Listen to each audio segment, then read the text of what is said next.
Pawpaw and Sammy here. Well, my hot water went out in the bathroom on my faucets, my sink, lavatories.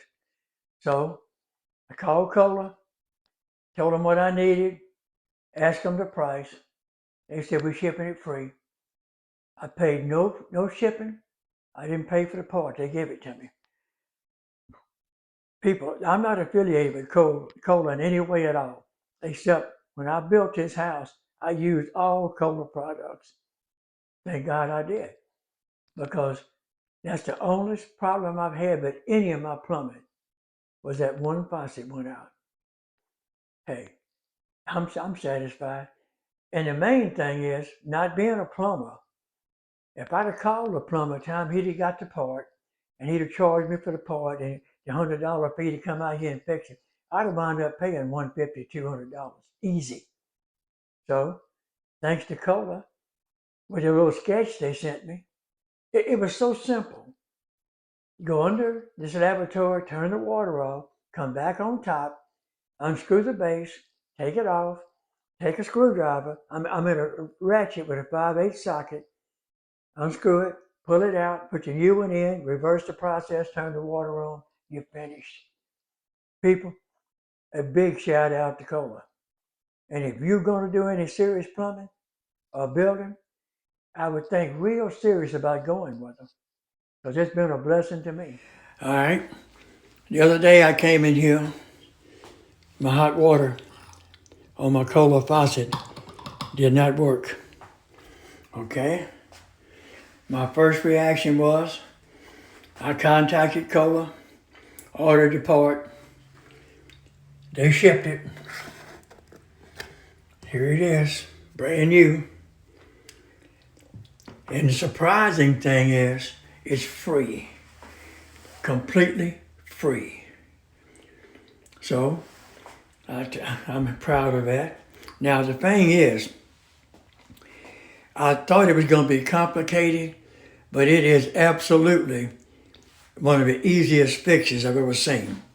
If you come down underneath the sink, I'm going to try to get down here and get some light on the subject. Okay. If you see these valves right here, they open and shut. You pull and you push. You don't screw, you pull them and push them to turn them off and on. So actually underneath the sink, when you're changing it out, now I don't mean repair, I'll put it together brand new.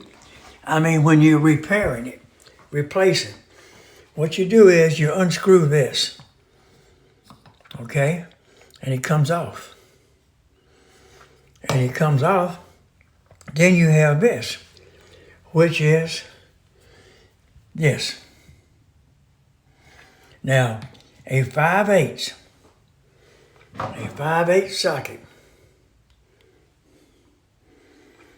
socket range, deep socket, fits right down on top of it. Okay? Now the trick is trying to make sure the base don't turn while you unscrew your piece. Now that is a little aggravating. I come up with the idea, which is not an idea of desperation, put a rag around it, take your grips and grip it. Then you spin your ratchet. That stabilizes the base and lets this come out. Now, as I continue, I will record. Right now I need both hands. Now once you break this loose, you can take it and it comes out. That's the old one. And you come right back in with the new one. Screw it down in there.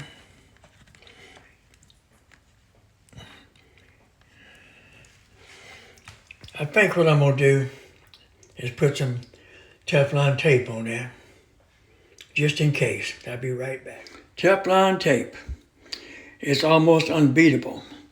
You take it and you wrap it. Oh, let me unscrew it.